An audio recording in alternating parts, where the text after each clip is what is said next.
Hello guys, दर्शक नमस्ते। म राम तामाङ।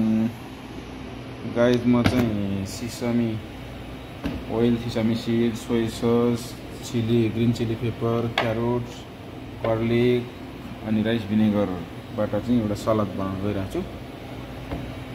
अहिले बनाइसकेपछि तपाईहरुलाई म पुरा देखाउने छु। तपाईहरुले मेरो च्यानल @ur.ramtamang लाई चाहिँ सब्स्क्राइब गरिदिनु होला है त।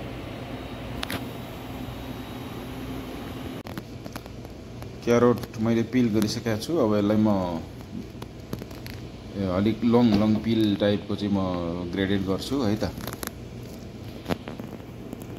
तपाईको चाहिँ यस्तोबाट चाहिँ यस्तो तरिकाले चाहिँ अब पिल हुन्छ सबै। मैले यहाँ गाजरलाई चाहिँ पिल गरेर ग्रीन चिली स्लाइस गरेर हालिसकेँ। अब म चाहिँ यहाँ अब यो गार्लिकलाई चाहिँ ग्रेडेड गरेर चाहिँ हाल्दैछु।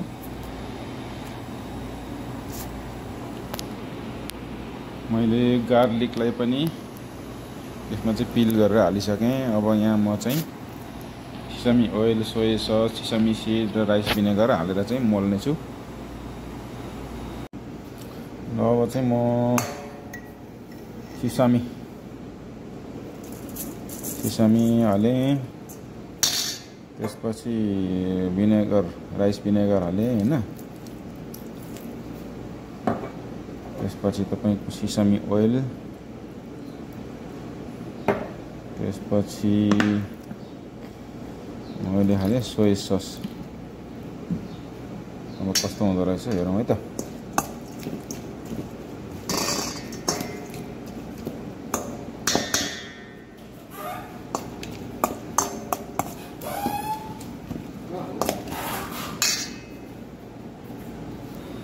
ल गाइज, तयार भइसक्यो त्यो सलाद हैन। मैले चाहिँ अब सलादको अर्को पेन यहाँ नभएकोले गर्दा मैले चाहिँ यो एउटा हटपटमा सानो हाफ जाम हालेको छु।